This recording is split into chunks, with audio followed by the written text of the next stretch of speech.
Welcome back to Math 104. Recall the notation we introduced earlier for the entries in Pascal's triangle. We have this symbol C parenthesis n comma k, or nk written in this vertical way enclosed in parentheses. This symbol denotes the kth entry in the nth row of Pascal's triangle. So row n, entry number k. We read this symbol as n choose k. Think of these as indicating the address of a certain entry in Pascal's triangle. So 2 choose 0 means the number that lives at a certain address, namely row 2, entry 0. Each row begins with entry number 0. So row 2, entry number 0 equals 1. This is something that we already know from working with Pascal's triangle, starting from the top and expanding downwards. 4 choose 2 means the number that lives at row 4, entry number 2. And we have found earlier that that number equals 6. Row 5, entry number 4, we've seen earlier that that equals 5. If we want to know row 6, entry 4, we can expand Pascal's triangle downwards. We can ask next, what is the probability of getting an exactly equal number of heads and tails on 30 flips of a fair coin? This is a job for row 30 of Pascal's triangle, and we should compute 30 choose 15, because there are 30 flips and we're looking for 15 heads, all divided by 2 to the 30th.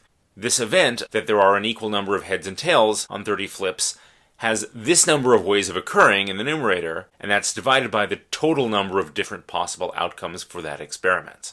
To compute this, we have to find how much is 30 choose 15, and to do that, we could expand Pascal's triangle row by row down to row 30. We know how to do this, and it works. But it would be very useful to have a formula which inputs the address of an entry in Pascal's triangle. So for example, it inputs 30 as the value of n, and 15 as the value of k, and then outputs the value of n choose k. We'd like a formula that inputs 30 and 15, and outputs whatever number goes here. Behold, there is such a formula, and it makes life much easier that there is such a formula. N choose k, whatever symbol we use, equals n factorial divided by k factorial times n minus k factorial. And recall that this symbol stands for n factorial, not n! And it means the product of n, whatever integer n is, think 30, times n minus 1, that would be 29, times 28 times 27 all the way down, times 2 times 1. And then we're dividing by k factorial, so if k is 15, that means 15 times 14 times 13 times 12, etc., all the way down to 1. And then we have to continue multiplying by n minus k factorial. So if n is 30 and k is 15, then n minus k is also 15, so we would again have 15 times 14 times 13 all the way down. I realize that this formula looks very intimidating and very complicated. It's actually not nearly so bad, and to see this, let's use the formula to verify that the number of 5-letter words with 2 H's and 3 T's equals 10. We already know from having worked with Pascal's triangle that row 5 of Pascal's triangle looks like this. Right? This experiment is a job for row 5 of Pascal's triangle because we have 5-letter words in a 2-letter alphabet. And in particular, we are looking at this entry right here, corresponding to 2 H's and 3 T's. The address of that entry is row 5, entry 2, entry 0, entry 1, entry 2. The formula tells us to plug in 5 for n and 2 for k. 5 factorial divided by 2 factorial times n minus k factorial. That's 5 minus 2 factorial. In other words, 5 factorial divided by 2 factorial times 3 factorial. Okay, that's not so bad. When we write out these factorials, we will see that actually a big simplification takes place. So this equals 5 times 4 times 3 times 2 times 1, all divided by 2 times 1, that's the 2 factorial, times 3 factorial, 3 times 2 times 1. Now we could just plug these numbers into the calculator, but it will make our lives much easier if we realize that a very big simplification is waiting to be done. Stare at this a moment and think, what are you dying to do right now mathematically?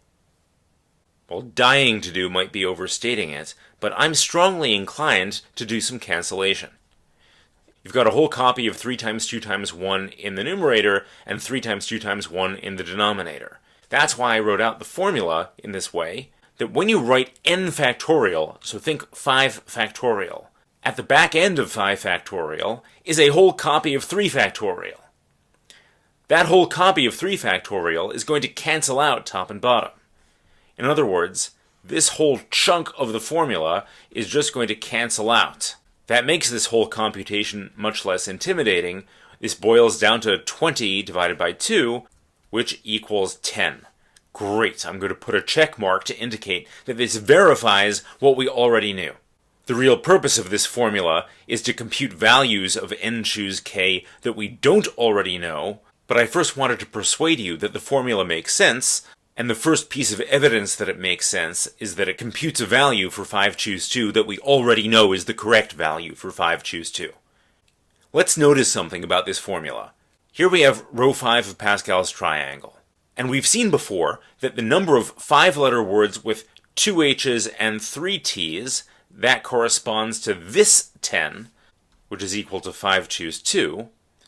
That equals the number of 5-letter words with 3 H's and 2 T's.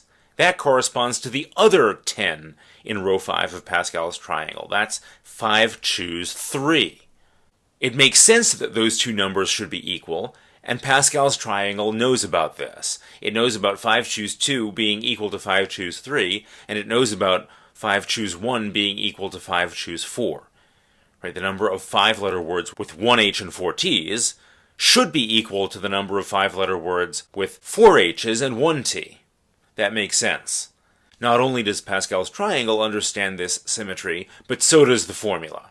So 5 choose 2 equals, according to the formula, 5 factorial divided by 2 factorial times 3 factorial.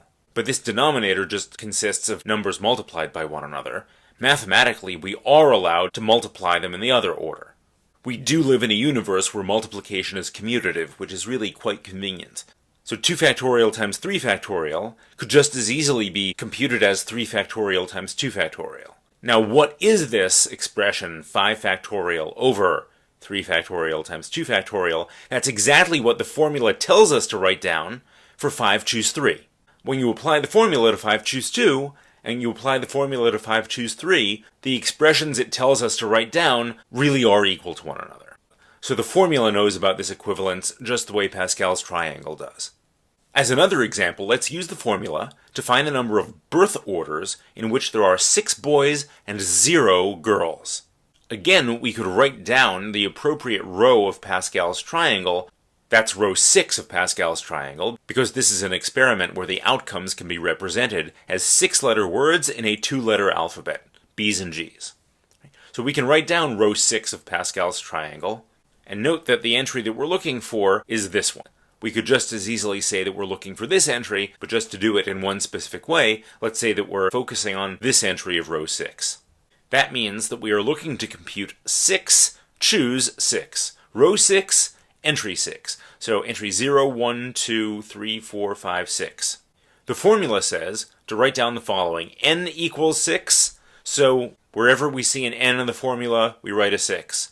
But K also equals 6, so everywhere in the formula we see a K, we also write a 6. So we've written K factorial, and now we have to multiply by N minus K, which is 6 minus 6 factorial. Wherever you see an N, you plug in the first number, and wherever you see a K, you plug in the second number. We simplify. This is 6 factorial divided by 6 factorial times 0 factorial. Oh, now we're getting really nervous.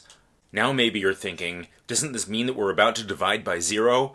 And isn't it illegal to divide by 0 because if you did, the universe would explode or something? You're right about the not being allowed to divide by 0. But 0 factorial is not 0. Instead, we define 0 factorial to equal 1. And now you're thinking, wait a minute, we can do that? Yes, we can, and this is why. When we first said what factorial means, we said that n factorial means the product of n times n minus 1 times n minus 2 all the way down to 1. We only defined it for a positive integer. We never said what 0 factorial means. This symbol 0 factorial was still undefined at the time that we originally defined what n factorial meant for positive integers n. That leaves open the option to define 0 factorial however we need to define it to make our formula work. So we define 0 factorial to equal 1, which means that this equals 6 factorial divided by 6 factorial. Everything cancels, and all that equals 1, just as it is supposed to. So check. Yes, this computation produced the answer that we already knew that it was supposed to produce. This is important to understand when you apply the formula. Before going on to the next video, use the formula to find the number of birth orders in which there are 6 boys and 4 girls.